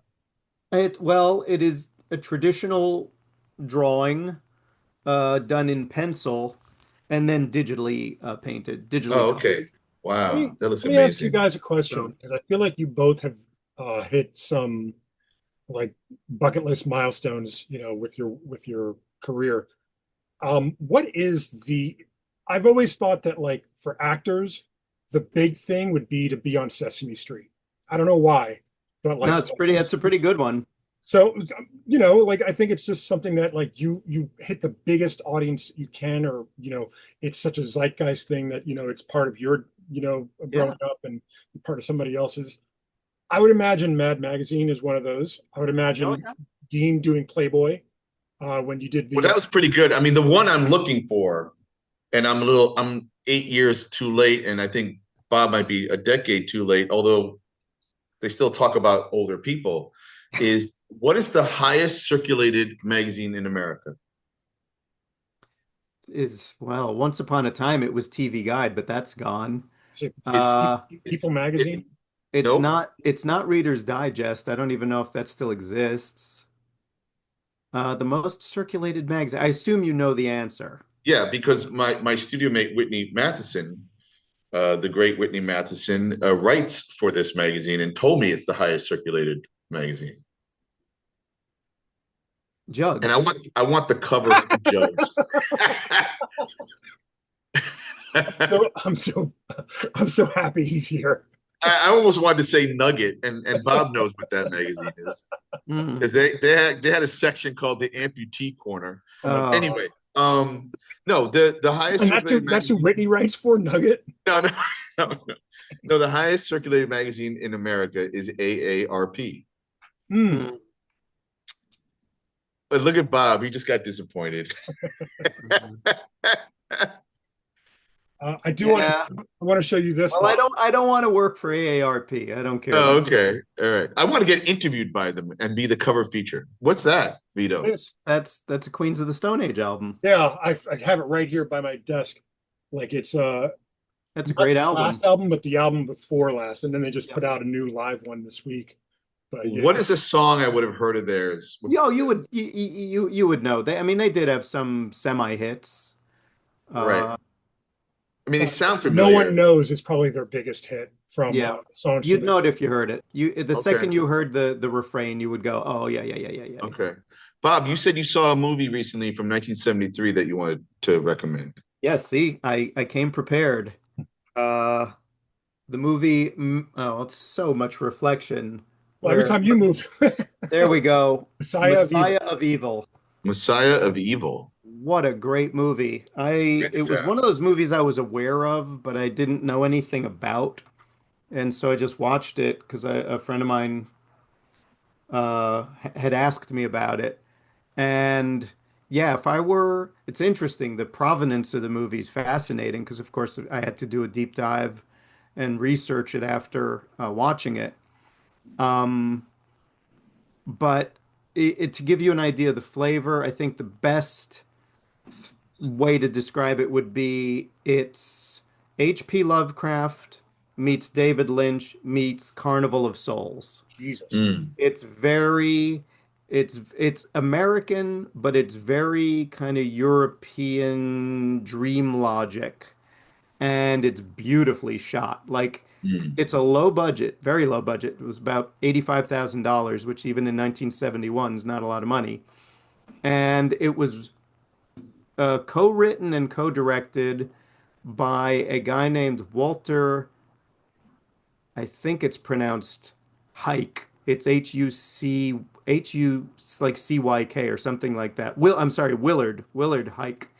And oh, what was her name? Gloria Katz. And anyway, the interesting thing is, they Willard was a classmate of George Lucas, Hmm. and so the two of them co-wrote American Graffiti mm, at around the same exact time this was happening. Then they co-wrote Indiana Jones and the Temple of Doom. mm. And what kind of killed this guy's career is he's the one who wrote and directed Howard the Duck. Oh boy. Um, but he had a pretty solid career. Like you look at his resume, this movie is like a complete outlier because basically what it was some producer was like, well, if you guys want to make your own movie, if you can make a horror movie, those always make a buck. And they weren't really horror fans, so they did this thing that's this incredibly creepy and unsettling movie that it actually uh, I found it unsettling at points, and it's got some really eccentric casting in it. So I highly recommend it, and it's beautiful to look at. Beautiful to look at. So yeah, I definitely want to check that out. You're kind of reminding me. I also recently saw it's on Black. Prime. If you want to watch it, it is on It's on Prime. Prime. I saw Black Christmas recently with Margot Hmm. Kidder, and then Hmm. I was reminded how much That's I pretty love good. Sisters, the Brian De Palma film that Hmm. she's also in. You guys got to check that out. Good So, movie. yeah, It's between the well. 60s and the 80s, man, it's some of the best cinema. I just watched a weird biopic the other night on Netflix. It's just called Hitchcock, and it's Anthony Perkins as Alfred Hitchcock, and it's about the making of Anthony Hopkins. Anthony Hopkins. Anthony Perkins. Anthony Perkins is in Psycho, but yeah, it's not that great, but it's not that bad either. It's weird how they gloss over a lot of Hitch's kind of improprieties with his blonde uh, actresses, like his affinity for blonde women, and how his wife kind of like I don't think she was as accepting as she was in this movie, portrayed by Helen Mirren. I don't think she was as accepting as she was in this, but you know, artistic license, I guess. But it was interesting. It kept my attention for the hour or whatever it was. But like, I don't think You it's. know, you're talking about biopics.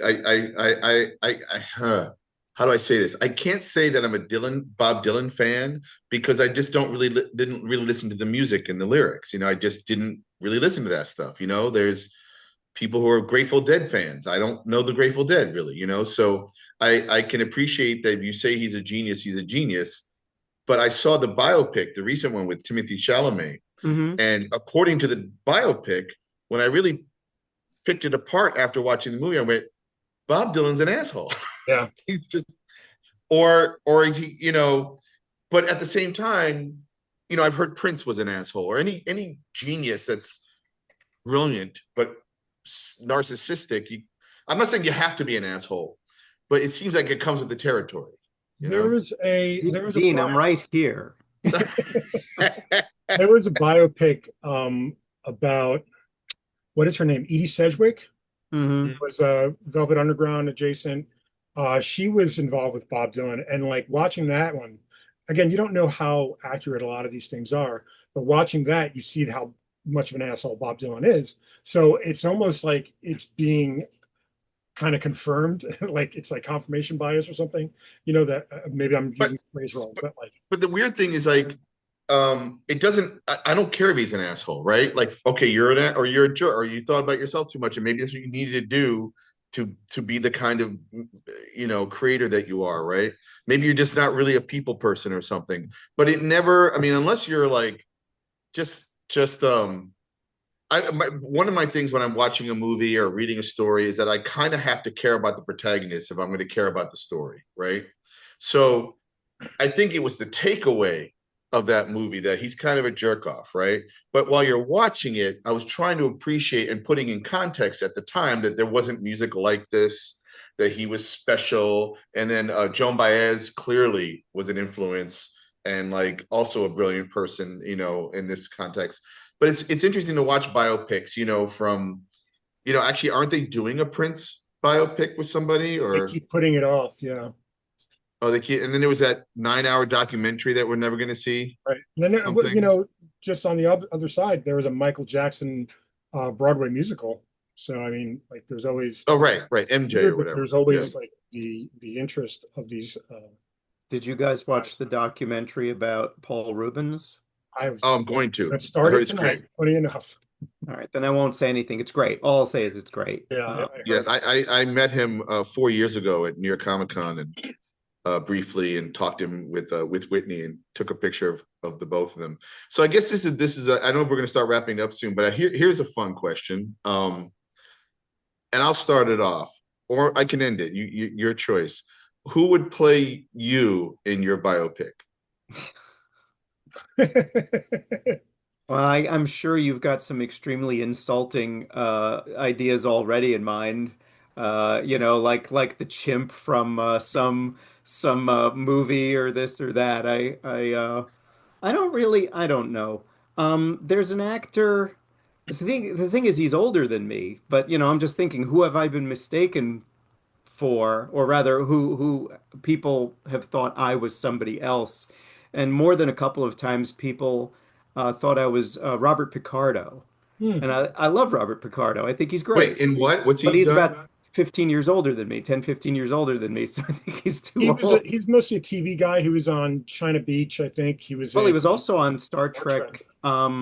Was he Deep Space Nine? I think he was the holographic Possible. doctor. Yeah. But he used to everything that Rob Bottin ever did effects on. Poor Bob Picardo would be under a ton of horrible makeup because he was his buddy and he'd put up with it. Yeah, the one I Um, always get, especially with my glasses on, which don't do anything because I got a glare, but I always get David Cross, which well, I used to get David Cross a lot. Dean knows that. In fact, I was harassed, borderline harassed, in a men's room in Las Vegas once by the men's room attendant. I was using the urinal, and he wouldn't believe that I wasn't David Cross. is And I great. honestly was so tempted to just start pissing on the floor but then of course that would bounce back on Cross. Cross was in here, he's horrible. He pissed on the floor. Yeah, but Yeah. it might be in character.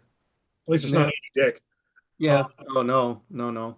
yeah, But no, I don't know in terms of like let's say younger folks who would play me. But I'm also not even necessarily Everyone's saying. too tall. I'm not a tall person. My manager always tells me every time we talk about casting choices, every actor I always mention, he's like, "You always pick short people." It's like, I don't know, maybe I feel a kinship with them. I don't know, Paul Rudd. I want Paul Rudd to play There me. you go.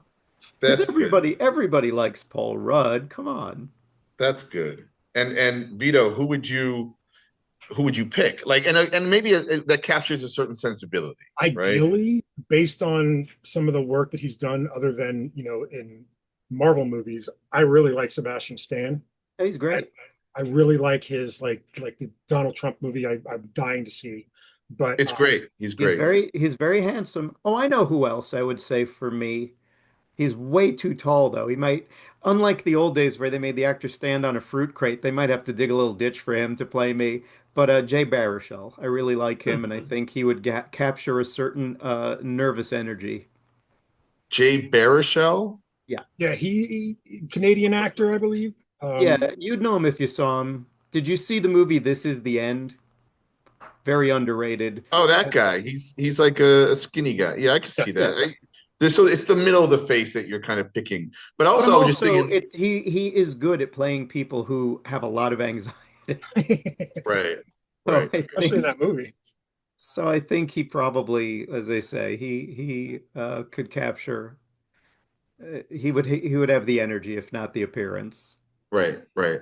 I'm All only able to figure out one person for me, but Vito, did you Well, I have was more? saying with Sebastian Stan, just like the just as an actor, he's very like the roles he picks, the Tommy Lee thing that he did, Oh yeah, yeah, yeah. oh, Hmm.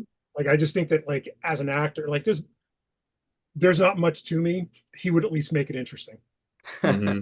Not much to you.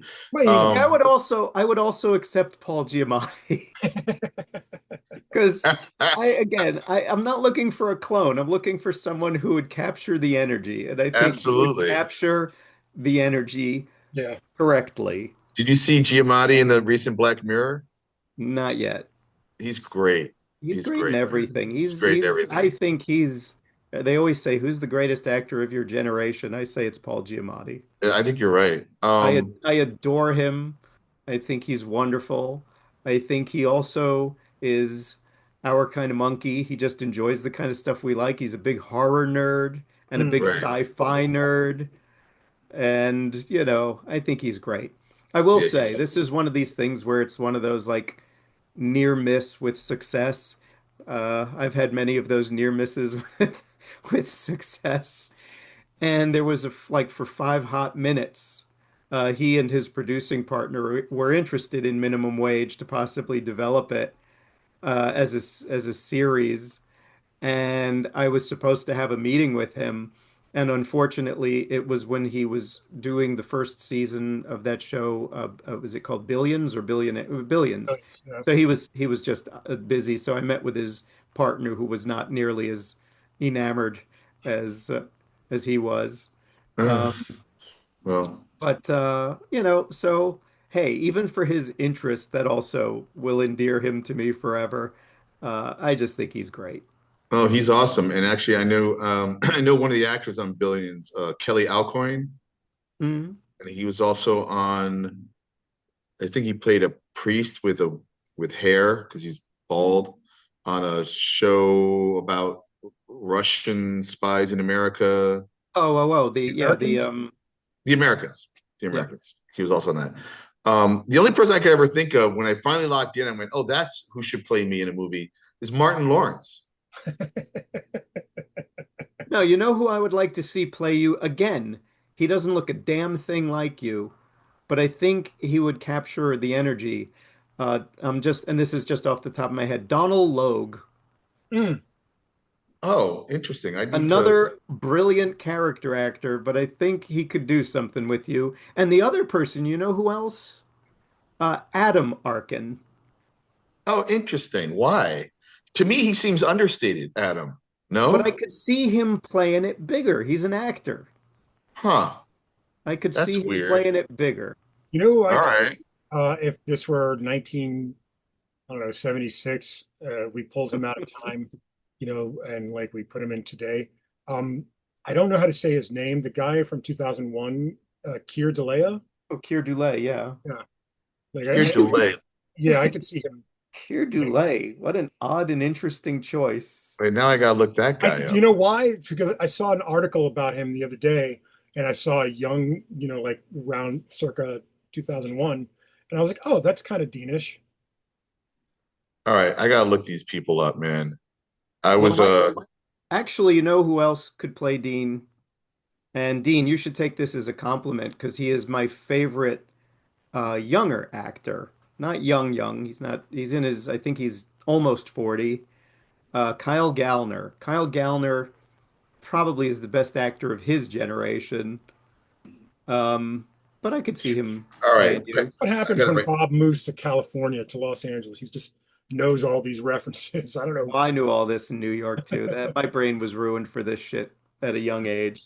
But That's wait, his name's Kyle Gallner. Gallner. He was the co-star of the best movie of last year, Strange Darling. Oh, that guy reminds me, the guy with the mustache, right? Yeah. He's great, and he reminds me a lot of. You know who he is, Vito. I don't know if Bob knows. Do you know Dave Proch? that name. Yeah. Yes. Yes. Yeah, he's an Okay. artist and it did some comics. He reminds me a lot of Dave Proch in a lot of ways. I Yeah. like that guy a lot. Kyle Gallner is the star of my favorite movie of probably the last decade, which was called Dinner in America. Oh, And interesting. if you Okay. want to see a movie that I feel defined, if you wanted, like, what movie defines Bob at this, that movie defines where my head is at in a very good way. All right. Well, I that's think awesome. that I'm gonna movie, look I that think up. that movie is incredible. This could work. So I have four Here you go, Dean. movies. Oh, there you go. Yeah, That's he's him. cool. And he reminds me, if you see these movies like Strange Darling, and then what else was he in He was in recently? Smile, Oh, he's in Smile, the and first. and Yes. he's in the cold open of Smile too, which might be the best cold open of a movie in many Yeah, years. it's a great open. So I have four movie recs right now: Ever- Dinner in America, Rhinoceros, Candy, and Messiah of Evil that I want to check out. And Dean Vito earlier said that he didn't think my taste was eclectic. I, I No, think that's no. I think if I said that, then I misspoke because I don't know, man. Like I can't imagine anybody with like I'm thinking about that Patton Oswalt book again, and I could just see you writing a book like that based on the reviews that you've put on Facebook before. Like I would read that book. well, Tell your manager, tell your agent. So before we I guess end this, I mean we barely scratched the surface. We're not like a interview show. We're like trying to cover your whole career no, or anything this like is that. pretty loosey-goosey, man. Yeah, For but the 8 people left who are watching who haven't all slipped off into an extremely restful REM sleep, I say thank you for sticking with us to the very end. This is wait, people eight? like That's this. that's four more people that that listen and Well, watch you know, us. I told 4 people to watch, so God. No, people like this stuff. People like when we talk like this. Like I don't like it's vaguely um it's vaguely about the industry, but for the most part, we're talking to other cartoonists and other comic book creators, so they know it. They know all that stuff. All I know Yeah, is that this is going to be the most interesting video that we've done because one of our guests had pan outs, dolly shots, and everything. he's got a Like crane. we He's had a got a film. crane in his I room. have I my cinematographer. Everyone's saying hi to Jake. Jake, well, he Hey can't say Jake, what's hello because up? he's behind the camera and he's shy. But Jake, he's very limber, you know. He's But I don't even a good understand the boy. technology. Why does it exist, this technology? What is it doing? Why is it doing this right now? It's all, hey, it keeps it kinetic, man. It keeps it Crazy, kinetic. man. I don't know. It's insane. All right. Well, Bob, do you have anything, any last words, anything you want to say, talk about, or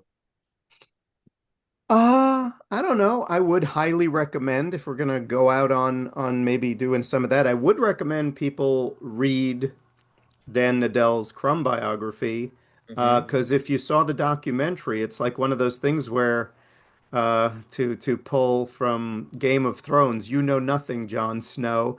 Uh, you know nothing if you've only seen the documentary, because boy, there's a whole lot more to that Mhm. story. Mhm. Um, like if you're someone like me who is, you know, very interested in particularly the underground comic era, which whether you like it or don't like it, was definitely the most freewheeling period in comics history. Certainly the most anything goes. That book combined with the book Dirty Pictures, um, which is an overview of the entire underground movement. Very interesting stuff. So yeah, And isn't there also a new collection of Crumb comics called yep, like Existential Crumb or something? yes, published by. See, now he's a fancy man because that's published by his gallery, the David Zwirner Gallery. Mm. Very fancy schmancy stuff. Yeah, I'm waiting for mine. I pre-ordered a signed copy, and like I'm seeing the book in bookstores, and it's making me mad. It's like, hey, wait a minute, where's mine? I want to. Is it like a best of? Yeah, I mean, I'm sure I have everything in it, but I have a Right, feeling it's going to be probably printed better than anything. right, right. All right, Yeah, so what's next? Where do we see next? I know you've written and drawn a great autobio story for a project that you and Vito are in. yeah. Is there a title Um, for that? no, not yet. We'll figure something out, you know. Just call it some shit that happened in New York. That's right. You know, keep it easy. And then that'll be out like hopefully next spring, 2026, Yeah, and well, for Cosmic Lion. I'm gunning for a September release for the first issue of this anthology comic I'm going to be doing, which Self-published? no, I'm going to do it through Cosmic Lion, and I'm Oh, going to do awesome. it partly. I'm going to do it. I mean, I really like Eli, so I want to keep working with him, but I also he can guarantee me it'll be printed on newsprint, which is what I want. I want it to Nice. feel like an underground comic. I want it to have that tactile sensation of reading something a little bit forbidden. Um, 32 pages, black and white? yeah, I'm not sure the page count. It'll either be 24, 32, color cover, and it's going to be called The Finger. I think I've earned that title. I believe, unless you know me, I'm a mercurial person and I can change my mind when the day comes. But right now, in my mind, I sort of picture it as an homage to the first Mad, where it'll be tales calculated to give you the finger. Yeah, So, baby. um, so hopefully, yeah, September. Let's hope September or late August even, but around then for that. I'm And excited and end of the inspired year, the when I do it myself. paperback of That's Some Oh, Business You're In. and the paperback, right, of that. And then and hopefully we'll have a distribution system Hmm. for independent Yeah, comics. Be yeah, nice. yeah, that would help. That would Yeah, certainly help. yeah, yeah. Yeah, these are weird times. Oh, okay, wait. I'm sorry. I'm going to show one last thing because I'm kind of excited about this. This is one of these things where because I don't go into regular comic shops that often. I have some nice comic shops near me, but they're not as old school. But this still exists. Oh Oh boy. wow, comic shop news. And they very kindly in the new issue. This is the one that's in the comic book stores right now. Um, there's a nice Bob Fingerman Hey. interview. Whoa, So that's that's pretty awesome. nice. I think that was very sweet of them. In Is it fact, is it is it also I online?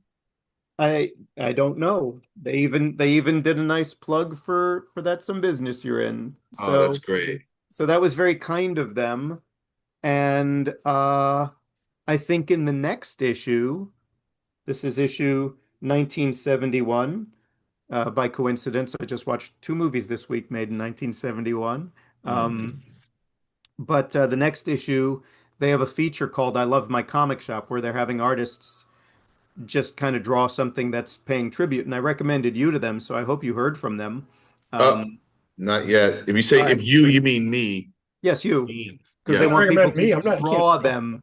They want drawings. Oh, you got to see Um, how Vito draws. well, It's it's it's there you go. I mean, come on. Wait, what is that again, Vito? This is James's drawing of Trogdor the Burninator the second. I was going to Oh, say I like that drawing, so I'm that's it's good. don't knock it, man. Oh, I love that drawing. That drawing stays. That's a great drawing. So yeah, well, okay, well, I'll nudge them again because I sent them a few names. I said, hey, if this is an ongoing series, you got to have this, and this person. So, and they Oh, said those thank are you. great Thanks. suggestions. So I know I sent them your email. I sent them you and Gideon and a couple other people. All right. Well, thank you. Thank you. Um, All right. Well, I'm sure we can talk another hour and we'll get you back on again and we'll talk. Maybe we'll make fun of Dan Panosian and Dave Johnson or something. I don't know.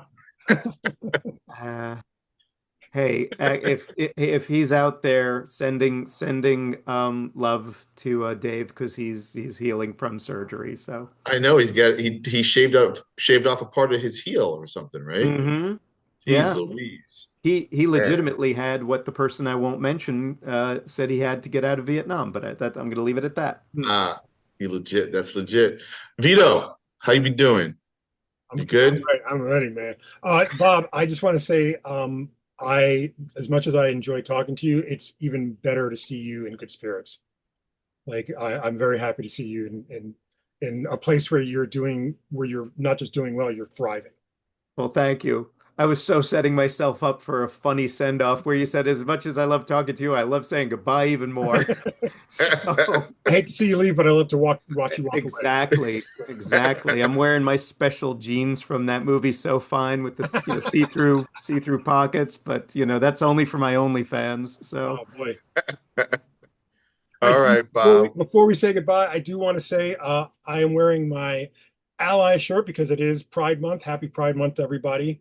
Happy Dean did Pride. challenge me to wear my well, I'm not going to say it. He, his You don't email. have a rainbow wig? Come on. You Yes, got to have a rainbow afro. I had. Funny enough, I do have one somewhere that came Awesome. from some movie, like some kids movie. Uh, Madagascar 3.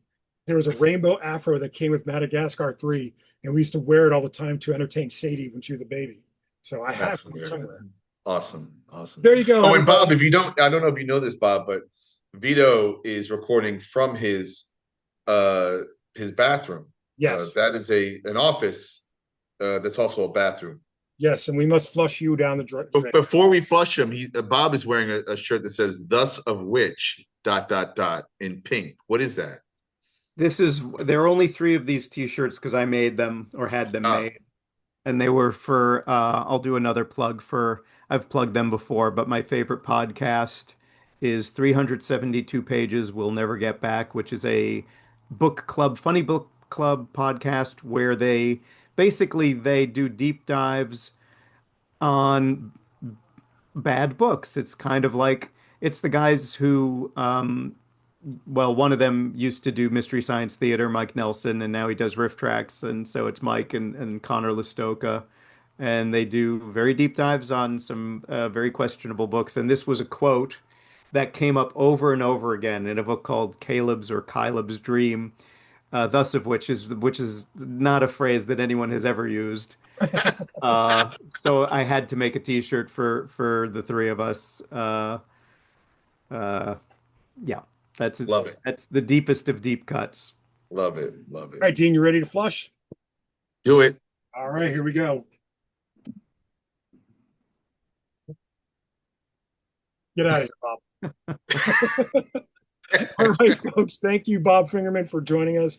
Again, we love talking to you. So we can't wait to see again. I can't wait to see you live in person one of these days. That Uh, would be nice. and Dean, I'm going to be in Three Rivers Con this weekend, so I will talk to you Right. next week. That's all. Say hi to Don Simpson and Absolutely. I assume that maybe the Piscor family will be there and I Jim know Rugg. Jim's going to be there, so I'll make sure I stop by Jim as well. All right, give them high fives from me. Love you, Bob. Love you, Thank Vito. you. Love And both of you guys, and thanks for letting me yammer. Absolutely. absolutely. Here we go, Gene. Hey, Have hey, hey. a good night, everybody. Now, y'all.